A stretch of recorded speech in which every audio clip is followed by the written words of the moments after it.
राष्ट्रवाद के नाम पर बड़ी बड़ी बातें करने वाली सरकार अब पूरी तरह से बेपर्दा हो गई है।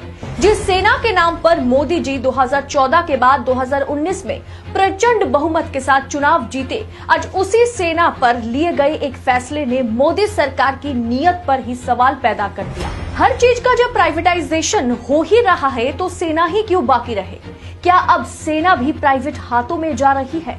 जी हाँ, इस सवाल ने मोदी सरकार के खिलाफ माहौल गर्म कर दिया। क्या है पूरा मामला, आपको विस्तार से बताऊंगी। राष्ट्रवाद नापने की अगर कोई मशीन होती तो अच्छे से नापा जाता कि भाजपा में कितना है। ये सवाल आज इसलिए उठ रहे हैं क्योंकि कड़ी मेहनत और मशक्कत के बाद सेना में भर्ती होने का मौका मिलता है।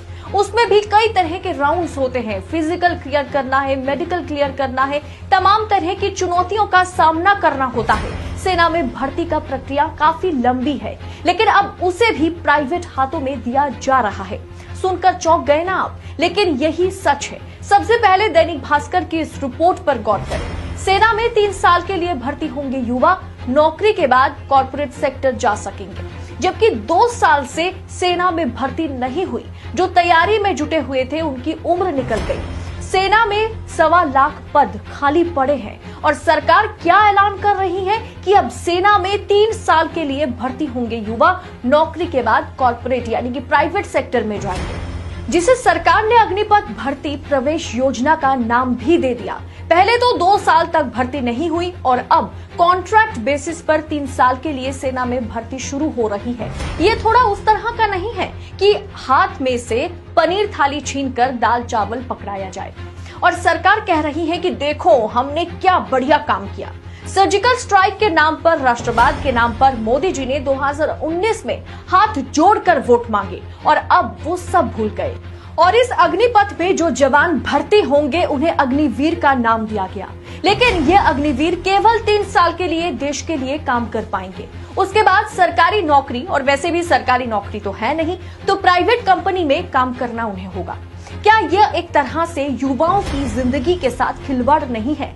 इस पर आरएलडी प्रमुख जयंत चौधरी ने एक शानदार ट्वीट किया। उन्होंने लिखा, वाह, अधिकारियों के लिए भी ये नियम लागू कर दे। सोचिए अगर विधायक और सांसद का काम 6 महीने देकर ही 5 साल की पक्की सदस्यता मिले तो कितने माननीय तैयार होंगे।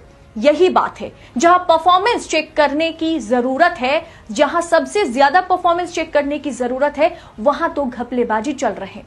इतनी मेहनत मशक्कत के बाद 3 साल के लिए सेना में नौकरी, कॉन्ट्रैक्ट के बेसिस पर नौकरी सेना में, क्या यह सुरक्षा के साथ खिलवाड़ नहीं है? क्या ये युवाओं के फ्यूचर के साथ मजाक नहीं है? लेकिन हाँ, ये एक तरह से अच्छी बात भी है कि 3 साल तक परफॉर्मेंस देखकर उन्हें परमानेंट किया जाएगा। परफॉर्मेंस अच्छी नहीं हुई तो उन्हें प्राइवेट नौकरी में धकेल दिया जाएगा। क्या उन्हें बाहर नौकरी मिलेगी? क्या उन पर एक तरह से ये धब्बा नहीं लग जाएगा? आप तो सेना में अनफिट हैं, तभी तो आपको सेना से निकाल दिया गया। इस मुद्दे पर तमाम सवाल खड़ा हो रहा है। मोदी सरकार से विपक्ष पूछ रहा है कि अभी तक जिस आधार पर भर्ती होती थी, क्यों उसमें बदलाव की जरूरत पड़ गई? किस नियत से बदलाव की जा रही है? क्या अब सेना में भर्ती के पूरे प्रोसेस को मोदी सरकार प्राइवेट हाथों में देने वाली है? राजनीतिक गलियारों में तमाम सवाल घूम रहे। अब सेना अगर देश की सुरक्षा के साथ साथ कौन फिट है, कौन अनफिट है, किसका परफॉर्मेंस कैसा है, इस पर काम करेगी? ऐसा संभव नहीं है। इस पूरे प्रोसेस को किसी प्राइवेट कंपनी के हाथों में ही दिया जाएगा। आपको क्या लगता है? क्या है आपकी राय 3 साल के लिए सेना में भर्ती पर? आप क्या सोच रखते हैं? कमेंट बॉक्स में हमारे साथ जरूर शेयर करें। बाकी राजनीति के सच को अगर निष्पक्ष तरीके से जानना है तो देशनीति को सब्सक्राइब जरूर करें, क्योंकि देशनीति उन तमाम मुद्दों पर बात करता है जो गोदी मीडिया आपसे छुपाता है। नमस्कार।